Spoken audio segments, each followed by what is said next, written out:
पहले भी मेरे प्रोग्राम में आ चुकी हैं। आज फिर हमने इनको मदऊ किया ख़ास तौर पे ताकि हम इसके ऊपर बात करें, इनफर्टिलिटी के ऊपर। डॉक्टर सना नज़ीर हमारे साथ बैठी हैं, इनफर्टिलिटी एक्सपर्ट। अस्सलाम वालेकुम। अस्सलाम वालेकुम, क्या हाल है आप? ठीक ठाक, कैसी हैं आप? अल्हम्दुलिल्लाह फाइन। डॉक्टर सना, ये टॉपिक वैसे तो बड़ा सेंसिटिव है, आपको पता है, इससे तो बड़ी इमोशंस भी जुड़े होते हैं। आपके पास जो क्लाइंट्स आते होंगे बड़ी उम्मीदें लेकर आते होंगे, कोई बेटी की ख्वाहिश, कोई बेटे की ख्वाहिश, और कोई ऐसे भी आते होंगे जो कहते होंगे जो भी हो बस हमें औलाद नसीब हो जाए। ऐसे ही है जी, बिल्कुल औलाद ऐसा ही की है। ख्वाहिश में। और स्पेशली हमारे पास तो लाइक 20-20 सालों से जिनके बेबी नहीं होता वो भी आ रहे होते हैं, और उनके लिए एक प्रेगनेंसी स्ट्रिप पे पॉजिटिव आना ये बहुत बड़ी ब्लेसिंग हो रही होती है। वो इतने हैप्पी होते हैं उस पर भी। तो ये एक वाकई ही बेऔलादी मसला बढ़ता चला जा रहा है। पहले ऐसा नहीं था, लेकिन अब स्पीडीली ये जो हमारे इन्वायरमेंटल फैक्टर हैं उनका बहुत ज़्यादा रोल है एक्चुअली। तो डॉक्टर साहब, ये इतने ज़्यादा बेऔलादी के केसेस क्यों बढ़ गए हैं? पहले तो ऐसे सुनने में नहीं आता, तो अब क्यों इतने ज़्यादा केसेस सुनने को मिलते हैं कि बेऔलादी का केस है इनके साथ? एग्जैक्टली, आप देखिए हमारे पुराने नाना परनाना उनके 10-10 बच्चे होते थे, कोई इशू ही नहीं होता था। तो इससे हमें पता चलता है कि क्या लाइफस्टाइल वो कर रहे थे फॉलो और हम कर रहे हैं। हमारे लाइफस्टाइल में सबसे बड़ा रोल जो है वो फूड का है। आप देखिए हम फूड में जंक फूड बहुत ज़्यादा, इवन हम अपने बच्चों को भी बड़े शौक से दे रहे होते हैं, लेकिन जंक फूड में सबसे पहले तो हमारा जो चिकन है उसकी जो फूड है वो जस्ट हार्मोन्स हैं। अगर कोई घर में जानवर पले हों, चिकन तो दा बेस्ट है, लेकिन अगर आप देखें जो हमारी बाहर से मिलते हैं तो उससे हार्मोनल इम्बैलेंस आ रहा है। नॉट ओनली फीमेल, मेल में भी यही इशू आ रहा है। तो जंक फूड एक बहुत बड़ा फैक्टर है कि आप ये जो पिज़्ज़ा, बर्गर, प्रोसेस फूड जो लेते हैं, इवन जो फूड का में आप जूसेस ले रहे होते हैं, क्योंकि वो हाई इन अगर आप कोई भी चीज़ शुगर की क्वांटिटी उसमें ज़्यादा है तो वो भी एक तरह की बॉडी में इन्फ्लेमेशन लाती है और एक नेचुरल प्रेगनेंसी के अमल को रोकती है। तो मैं आपके तवज्जुह से ये कहना चाहूँगी अपनी लाइफस्टाइल को मॉडिफाई करें, बल्कि वही कर लें जो हमारे नाना परदादा उन लोगों की लाइफ बहुत सिंपल थी। रात को जल्दी सोना, थोड़ा मोबाइल रहना। हम तो यहाँ यूजुअली जिसके पास भी ट्रांसपोर्ट है वो थोड़ा सा भी शॉपिंग करने भी जाएगा तो वो अपनी व्हीकल पे, ट्रांसपोर्ट पे चलने के अमल को हमारे यहाँ कम कर दिया गया। जाएंगे जिधर भी गाड़ी खड़ी करनी होगी, पार्क करनी होगी, कहीं पे भी कर देंगे, जैसे हमारे बाप की सड़क ये तो जाएं तो वहाँ पर दूर दूर जो है ना पार्किंग एरिया, घर के रिहायशी भी वहाँ पर अपने घरों के बाहर ऐसे आम पार्क नहीं कर सकते। They have to park somewhere, you know, एक पार्किंग एरिया होता है और फिर वो वॉक करके जाते हैं। फाइन इतना देना पड़ता है।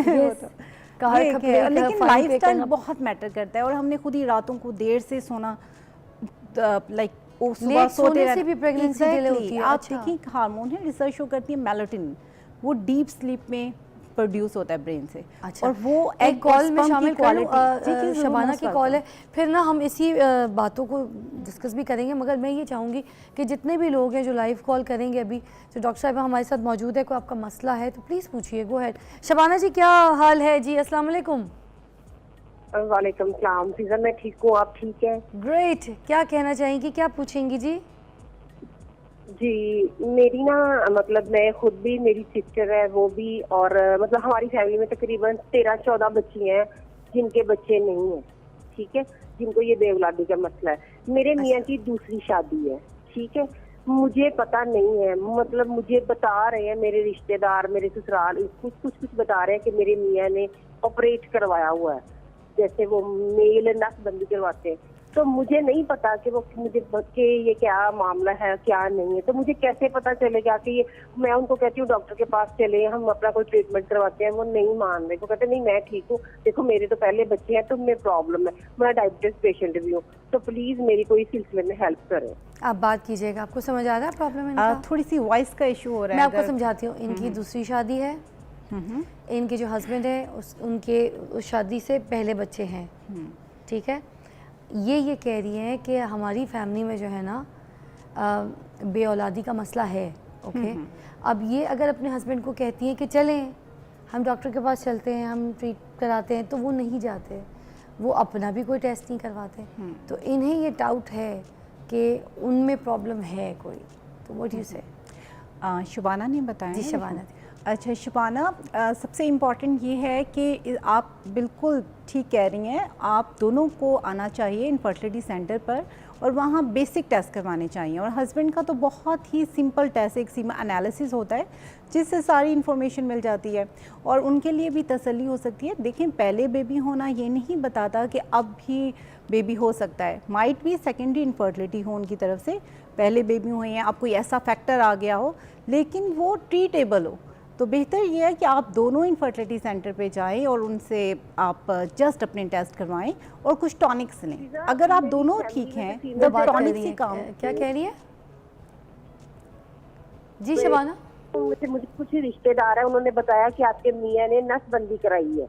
अब मुझे नहीं पता वो नसबंदी का कहाँ नसबंदी कराई हुई है मियाँ ने। नसबंदी क्या होता है? मतलब कहते, मुझे नहीं पता ये क्या है। नसबंदी एक परमानेंट मेथड होता है जिससे आप तो मुझे कैसे पता चलेगा? जी शुबाना, नसबंदी भी हो गई हो तब भी लाइक आप कहेंगे ट्रीटमेंट थोड़ा सा एडवांस होता है, लेकिन आईवीएफ हो सकता है। लेकिन ये टोटली आपके हस्बैंड पे डिपेंड करता है कि एक दफ़ा वो टेस्ट करवाएं, उसके बाद जो है जो भी ट्रीटमेंट होगा उन्हें हम लोग दे सकते हैं, स्पेशली उन्हें अगर टॉनिक्स की ज़रूरत है। लेकिन मैं अभी सॉरी टू से आपके हस्बैंड की रिपोर्ट देखे बगैर कुछ भी नहीं कमेंट कर सकती। और जहाँ तक सबसे आपका पहले उनका प्रॉब्लम टेस्ट है, कराना ज़रूरी है ना, कि पहले तो आपने ये काउंसलिंग कलियां अपने हैं मियाँ की हमारे करनी है, पास। कन्विंस करना है कि वो पहले टेस्ट के लिए जाएं। जी जी जी। क्योंकि मर्द जो है वो तो कहता है मैं हमारे तो मर्द हूँ। पास पेशेंट आती हैं फीमेल 10-10 सालों से ट्रीटमेंट ले रही होती हैं, हालांकि उनका इशू नहीं होता। और मेल जो है वो एक सिंपल, जो सबसे सिंपल टेस्ट है वो करवाते हुए रिलक्टेंट होते हैं। तो ये सोच को बदलना होगा, क्योंकि बेबी तो आप दोनों का है ना, जब होगा तो आप दोनों खुश होंगे। अच्छा जी, तो थैंक ये- यू सो मच, आपकी कॉल का शुक्रिया, आपको जवाब मिल गया होगा। मगर मुझे एक बात बताइए कि ये नसबंदी क्या होता है? ये तो पहली मरतबा सुना मैंने। ये डेफिनेटली जो मेल ऑर्गन, जो स्पर्म्स आ रहे होती हैं उनके वे को ब्लॉक कर देते हैं। अच्छा। स्पेशली जिनके ज़्यादा बच्चे होते हैं, तो आपको पता है परमानेंट मेथड कॉन्ट्रासेप्शन के 2 होते हैं, फीमेल के भी ट्यूब्स बंद कर देते हैं, तो मेल भी एक तरह की ट्यूब तो ब्लॉक इससे कर मर्द देते को हैं। कोई साइड इफेक्ट या कोई बीमारियां? नहीं, ऐसा तो कुछ भी नहीं है, होता? बल्कि जिनके ज़्यादा बेबी होते हैं इट्स अ वेरी गुड के वो ये प्रोसीजर करवा लें। जैसे उनकी पहले शादी हुई है तो माइट भी उन्होंने ऐसा अच्छा। कुछ प्रोसीजर करवाया हो, उसके बाद भी वो उसका ट्रीटमेंट, अगर आप रिसर्च लाइक ट्रीटमेंट की तरफ जाएं, एडवांस ट्रीटमेंट, तो वो ट्यूब्स ओपन करने की भी ट्राई की जा सकती है और उसके बगैर आईवीएफ भी हो सकता है अगर अफोर्डेबिलिटी हो। ठीक है, एक ब्रेक के बाद मिलते हैं। हम बात कर रहे हैं इनफर्टिलिटी के ऊपर। Welcome back. इनफर्टिलिटी के ऊपर बात कर रहे हैं, डॉक्टर सना हमारे साथ मौजूद है, हमें गाइड कर रही हैं और शी इज़ एक्सपर्ट। तो हम इनसे सारे सवाल करें। आप लाइव कॉल कर सकते हैं अगर आपको कोई मसला है और बेऔलादी का कोई मसला, बांझ पड़ने का कोई मसला, तो आप प्लीज़ आप कॉल करके अपना मसला जो है वो यहाँ पे पूछ सकते हैं डॉक्टर साहिबा से। अच्छा, मैं ये पूछना चाही थी कि ये वेट अगर औरतों का बढ़ जाए उसकी वजह से भी प्रेगनेंसी नहीं टिकती, is that right? Of course, not only female, male का भी अगर वेट बढ़ता है तो आपकी चांसेस बेबी ना होने के थोड़े बढ़ जाते हैं। वाई? बिकॉज आपका जो वेट है वो आपके हार्मोनल इम्बैलेंस करता है। फॉर एग्जांपल, अगर मेल को आप देख लें, उनमें अगर वेट बढ़ता है तो जो उनके हार्मोन्स होते हैं, एंड्रोजन, टेस्टोस्टेरोन, वो कन्वर्ट हो जाती हैं एस्ट्रोजन में, जिसकी वजह से फीमेल हार्मोन बढ़ता जाता है और उनके हार्मोनल इम्बैलेंस होता है और बेबी ना होने की वजह बन सकती है। इसी तरह फीमेल का भी यही है कि अगर आपकी वेट बढ़ रहा होता है तो उसमें इंसुलिन एक हार्मोन होता है, उसको बॉडी यूज़ नहीं कर पाती, जिसकी वजह से इंसुलिन रेजिस्टेंस डेवलप होती है। और इंसुलिन एक ऐसा आपके लिए हार्मोन है जो कि एक तरह का वेट बिल्डअप करने में ज़्यादा एक रोल प्ले करता है। तो वेट को कंट्रोल करना, अगर किसी का बेबी नहीं हो रहा और उनका BMI ज़्यादा है, जो कि वेट एंड हाइट रेशो होती है, तो उनको उस पर लाइक आप वेट को कंट्रोल करें, तो किसी ट्रीटमेंट के बगैर भी आपके नेचुरल बेबी और के अगर चांसेस हो थायराइड सकते हैं। पेशेंट्स हैं कोई, तो उनको भी क्या प्रॉब्लम होती है? PCOS?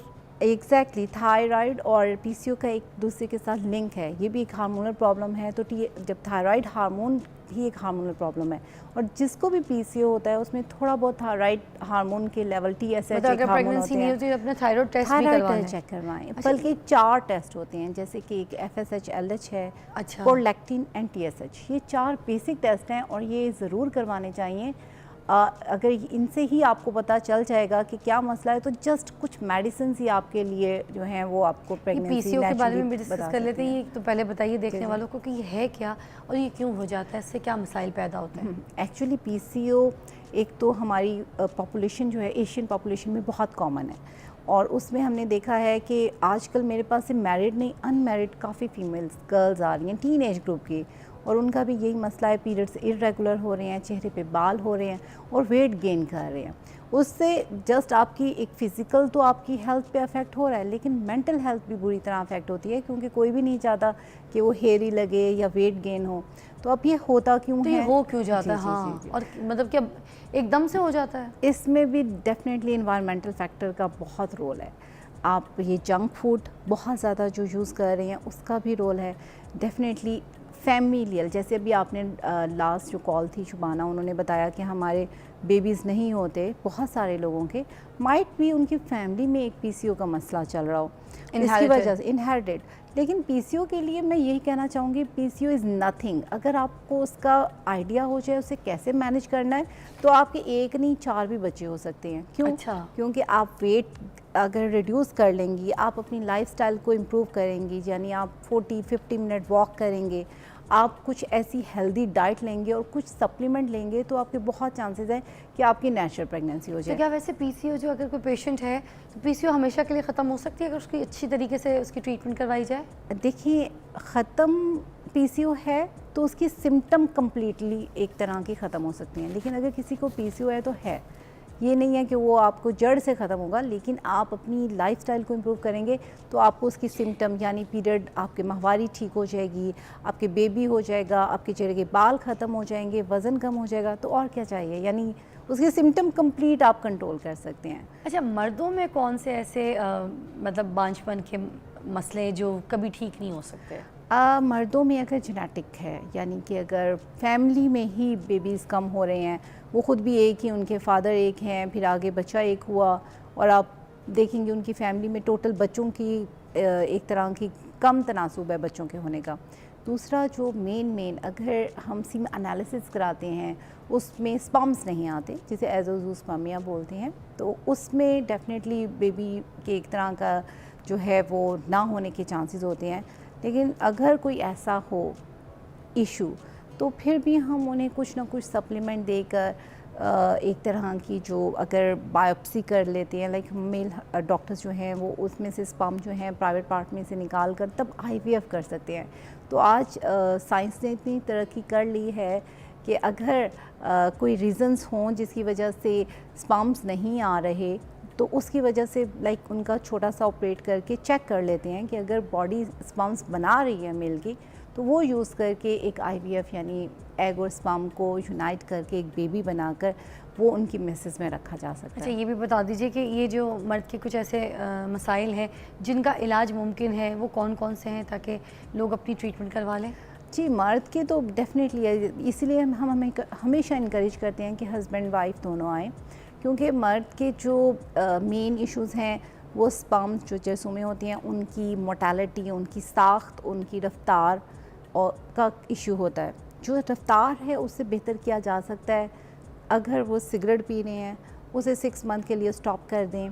इसी तरीके से अपने लाइफस्टाइल को बदलें। जंक फूड का उसमें भी बहुत बड़ा रोल है, और कुछ सप्लीमेंट इंपॉर्टेंट होते हैं, फॉर एग्जांपल जिंक लेना, विटामिन सी लेना, विटामिन डी लेना, क्योंकि हमारा इन्वायरमेंटल ऐसे फैक्टर है, और हमारी डाइट में भी सप्लीमेंट और विटामिन की डेफिशिएंसी अगर होती है, तो अगर ऐसा कोई होता है और उनकी रिपोर्ट में होता है कि माइल्ड प्रॉब्लम है, कोई सीवियर प्रॉब्लम नहीं है, तो वो ट्रीटेबल है। वो आप सिर्फ अपनी लाइफस्टाइल को इम्प्रूव करके कुछ सप्लीमेंट लेके, और इवन कुछ मेडिसिन भी होती हैं जो दे के। अच्छा, सांगला हो से सकता है। अजीम साहब की कॉल है, कुछ पूछना चाह रहे हैं। अस्सलाम जी, वालेकुम जी।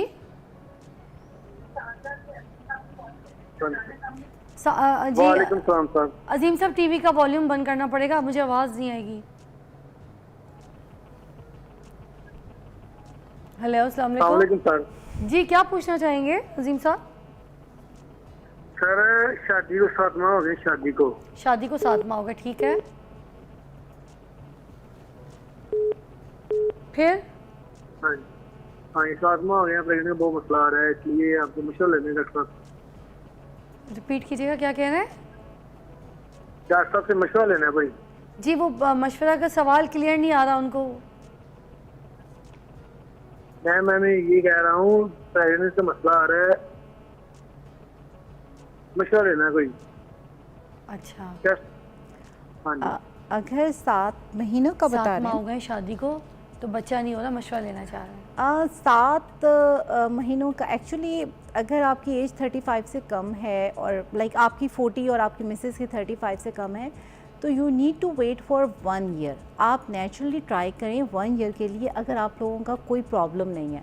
लेकिन अगर आपको लगता है कि कोई इशू आ रहा है मेडिकली, तो आप उससे पहले भी इनफर्टिलिटी सेंटर पे जा सकते हैं। और ये मैं बताना चाहूँगी कि अगर आपको बेबी का प्रॉब्लम हो रहा है, तो बेहतर ये है कि आप एक ही जगह जाएं जहाँ पर मेल के भी टेस्ट होते हों, फीमेल के भी टेस्ट होते हों और एडवांस ट्रीटमेंट हो।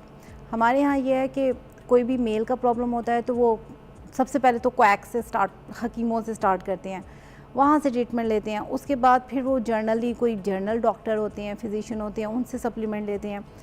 हम तक जब पहुंचते हैं ना, तो वो केस काफ़ी डिटेरिएट हो जाता है। मैं अक्सर पेशेंट मेरे तकरीबन लाइक अगर 35 से कम है और मुझे लगता है कि अभी एज इतनी ज़्यादा नहीं है और 7 महीने होते हैं, तो मैं जब सप्लीमेंट लिखती हूँ और कहती हूँ कि आप नेचुरली 1 ईयर के लिए ट्राई करें, और अगर नहीं होता तो आएँ, और मुझे खुशी होगी कि आप मुझे गुड न्यूज़ सुनाएं। और अच्छा, आप मतलब यकीन करें, शादी के बहुत बाद सारे- 1 साल जो नेचुरली ट्राई करना, अगर फिर कोई इश्यूज प्रॉब्लम्स हैं देन डॉक्टर को रिव्यू करना है। बिल्कुल, उससे आप पहले supplement प्रेशर ले मेंटली, सकते हैं। अच्छा कभी ये भी होता है कि समटाइम्स प्रेशर बहुत ज़्यादा हो मेंटली, आप स्टक हुए हुए हैं कि भाई प्रेगनेंसी क्यों नहीं हो रही, प्रेगनेंसी क्यों नहीं हो रही, तो उस वजह से भी नहीं हो रही होती। Is बहुत that right? इंपॉर्टेंट क्वेश्चन है जी। स्ट्रेस पे बहुत ज़्यादा रिसर्च की गई है। ऐसा नहीं है कि स्ट्रेस से नहीं होता, लेकिन कहीं ना कहीं हार्मोनल इम्बैलेंस में उसका रोल है।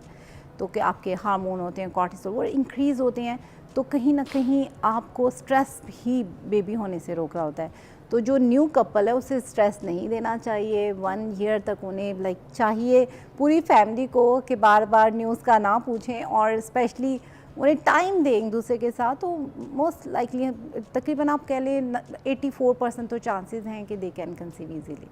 जो नहीं हो वो फिर हमारे पास आए। और ये जो मिथ है कि CSE 1000 की कैल्शियम की जो गोलियां पानी में पीनी है फॉर द इम्यून सिस्टम, फिर उसके अलावा वो जिंक की जो गोलियां हैं वो खानी है फॉर द प्रेगनेंसी, जो एक औरत को तैयार कर रहे होते हैं जब, तो ये सब कुछ जब प्रेगनेंसी ट्राई करना, तो ये खानी ज़रूरी है क्या? एक्चुअली हमारे डॉक्टर्स भी अगर recommend करते हमारी हैं। डाइट परफेक्ट है, फ्रूट्स हैं, वेजिटेबल है, हम आयरन की गोलियां भी देते हैं। हाँ जी, एक्चुअली हमारी फीमेल एनीमिक है।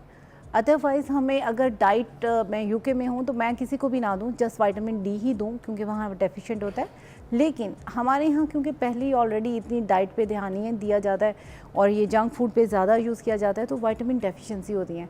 तो जस्ट कुछ सप्लीमेंट देने से ही मैंने देखा है कि काफ़ी लोग प्रेग्नेंट हो जाते हैं, specially vitamin D.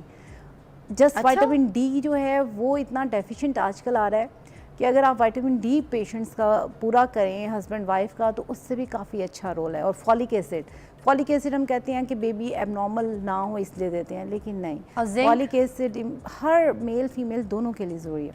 Zinc female के लिए ज़रूरी है, जिंक का होना, जिंक जब वो प्रेगनेंसी प्लान कर रहे हो तभी स्टार्ट कर दें, सप्लीमेंट, इसमें कोई साइड इफेक्ट नहीं है। और इसके साथ लाइफस्टाइल इंप्रूव करें, ठीक। रात को जल्दी सोएं, पानी का इंटेक बढ़ा दें, फ्रूट्स वेजिटेबल खाएं, जंक फूड से अवॉइड करें। ठीक तो है। बहुत आरिफ वाले से सलमा की कॉल है, कुछ पूछना चाह रही है जी। अस्सलाम वालेकुम सलमा। हाँ जी, वालेकुम सलाम जी। मैं सनिया हूँ, सलमा नहीं हूँ, सनिया। अच्छा सनिया जी बेटा। हाँ जी जी, हाँ जी, आपका माशाल्लाह प्रोग्राम बहुत अच्छा जा रहा है। मैंने डॉक्टर साहबा से पूछना था कुछ। हाँ जी, थैंक यू जी, पूछिए। तो हाँ जी, मैंने ये पूछना था कि आप मेरे ना 2 बच्चे हैं। एक मेरा बेटा 7 साल, एक बेटा 7 साल का, बोलने के, एक 7 साल का है और एक 5 साल का है। ठीक। तो वो हमारी कजन मैरिज थी ना, तो इस वजह से मेरे बच्चों में कुछ मसले मसाइल, बहुत ज्यादा बोलने के मामले में थोड़ा सा ऑटिज्म का मसला भी था। तो इस वजह से ना बहुत, यानी कि बहुत कुछ बच्चों का मैंने स्पीच थेरेपी भी करवाई, बहुत से पढ़ने के मामले में भी, जितने दूसरे बच्चों जितने नहीं है, मतलब वीक हैं थोड़े से ना, लफ्जों की पहचान भी इतनी नहीं होती। तो इस वजह से मैं बहुत परेशान हूँ। तो मैं चाहती थी कि अल्लाह ताला मुझे बेटी दे दे। मैं ये सोचती हूँ कि अल्लाह ना करे वो भी इनकी तरह हुई, इनके जैसे मसले मसाइल हुए तो बहुत मुश्किल हो जाएगा। मैं डॉक्टर साहबा से ये पूछना चाहती हूँ कि क्या प्रेगनेंसी प्लान करने से पहले या प्रेगनेंसी के दौरान कोई ऐसे हालात है कि जिसकी वजह से जो बच्चे ऐसे ना हो वो ठीक हो सकते हैं? मतलब परेशान है, माँ है ना, परेशान है। आप फोन पे हमारे साथ ही रहें, ये बता रहे हैं जी। सनिया नाम बताया, सनिया। हाँ सनिया सनिया। जी, बताइए। अच्छा जी, सनिया, I am really sorry for your baby के को तो कोई भी प्रॉब्लम हो तो माँ बहुत ज़्यादा डिस्टर्ब हो जाती हैं।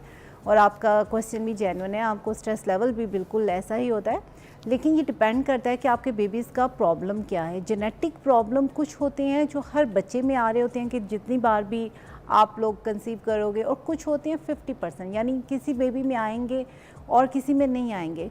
तो सबसे पहले तो आपके बेबीज़ की डायग्नोसिस होना ज़रूरी है कि उनका मसला क्या है, एक टिपिकल कोई डिज़ीज़ है क्या है, ताकि अगर वो फैक्टर है कि वो हर बेबी में आएगा तो डेफिनेटली फिर आप कोशिश करें कि कज़न कंसीव मैरिज ना की वजह करें। से भी वो उनको है। कज़न मैरिज की, लेकिन कुछ ऐसा भी होता है कि किसी बेबी में आ रहा है, लाइक 50% ट्रांसफ़र हो रहा है, किसी में आएगा और कोई हेल्दी बेबी होगा। अच्छा, इस तरह ऐसा भी पैटर्न होता है। तो ये तो आपको आपके डॉक्टर जो बेबी डॉक्टर्स होते हैं, पीडियाट्रिशियंस, वो आपको बता सकते हैं कि क्या डायग्नोसिस है, और फिर हमारे पास आप आएंगे तो हम बता सकते हैं कि जी ये वाला प्रॉब्लम आपको सब बेबीज़ में हो सकता है। मतलब इनको डॉक्टर को दिखाना चाहिए, दिखाना फौरन से, चाहिए। है और ना? ये बल्कि अच्छा है आपने कि आप 35 से अगर एज कम है तो आप ट्रीटमेंट लें, और अगर ऐसा कोई चांसेस हैं कि आपका चांसेस हेल्दी बेबी होने के हैं तो आप 35 से पहले कंसीव कर लें, ताकि वो 35 के बाद जो उम्र का इफेक्ट आता है कि अब नॉर्मल बेबी होने का, वो ना हो सके। ठीक है। तो आप क्वेश्चन ठीक बहुत है, एक valid और है। कॉल है, शामिल करेंगे। अस्सलाम वालेकुम। हेलो, वालेकुम सलाम जी, क्या कहेंगे, पूछिए हमजा भाई। जी मैडम, मैं ये कहना चाह रहा था कि मैडम से मशवरा लेना था जी। कि हमारी शादी हो गई है 2 से 2.5 साल ना। 2.5 साल शादी को हो गए, ठीक है। जी, तो अभी तक हमारे यहाँ बेबी नहीं हो रहा। अब हमारे पास बेबी नहीं हो रहा हमारा, ठीक है, ओके। तो इसका मशवरा, ठीक है, मैं अभी डॉक्टर साहब, सबसे पहले क्या करना चाहिए? आपने कहा साल का वेट करना चाहिए, ठीक है। अब कौन सी ऐसी चीज़ें खानी में, वाइटामिन्स में अगर बता दें तो, क्यों 2.5 साल हुए शादी को तो एज कम ही होगी, यंग ही एज के होंगे। पता नहीं आजकल डेट भी हो रही होती है। आप एज क्या है बेगम की? उनकी 24 है मैडम, 24, और मेरी 24 28 है। ओके, इनकी भी छोटी है, हाँ 28, जी। 23। तो हमसा ऐसा है कि अगर 2-3 साल आपके हुए हैं तो आपको ज़रूर रजू करना चाहिए इनफर्टिलिटी सेंटर पे। वहाँ अपने बेसिक टेस्ट ज़रूर करवा लें। कुछ वाइटामिन्स, कुछ ऐसी चीज़ें भी बता दें जो पहले वो खा के और ट्राई करें। आप जब पूरी हिस्ट्री देंगे ना, फॉर एग्जांपल आपकी पूरी कंप्लीट हिस्ट्री ली जाएगी आपकी वाइफ की, तो अब टाइम है कि आप पहले देखिए कि प्रॉब्लम कहाँ है। अगर प्रॉब्लम गई है तो उसका अगर वो ट्रीटेबल प्रॉब्लम है तो आप ट्रीट करवाएं, और अगर वो ट्रीटेबल नहीं है तब आपको परेशान होने की ज़रूरत है। तो सबसे पहले तो आप अपने बेसिक टेस्ट करवाएं, अपनी वाइफ का अल्ट्रासाउंड करवाएं, एक इनर स्कैन होता है जिसमें पता चल जाता है फीमेल के अंडे कितने हैं, उसका करवाएं, अपना टेस्ट करवाएं, और अगर सब कुछ ठीक है तो फिर रिलैक्स हो जाएं। आप कुछ मेडिसिन दी जा सकती हैं जिससे आपके चांसेस प्रेगनेंसी के बढ़ाए जा सकते हैं, लेकिन अगर आपको फ्रूट्स, वेजिटेबल, लाइफस्टाइल परेशानी में वाली भी कोई improve- ऐसी बात नहीं है, नहीं, easily आप you अपनी can लाइफस्टाइल conceive। को भी इम्प्रूव ठीक करें, है। स्ट्रेस लेवल को कम करें। ठीक अगर है। आप बिल्कुल ठीक ठीक है है। तो आपको डॉक्टर के पास जाने से रिलैक्स हो जाएंगे। ठीक है। ये नहीं आप सोचें डरें कि जी जाएंगे तो पता नहीं वो क्या कह थैंक देंगे। यू सो मच डॉक्टर सना, चलें बहुत जी, बहुत शुक्रिया you are आपकी most तशरीफ आवरी का। welcome। आपने बहुत अच्छी तरीके से सारी कॉल्स का भी जवाब दिया, लोगों को गाइड किया। आपको फिर हम मदू करते रहेंगे इंशाल्लाह। एक ब्रेक के बाद आपको मिलते हैं।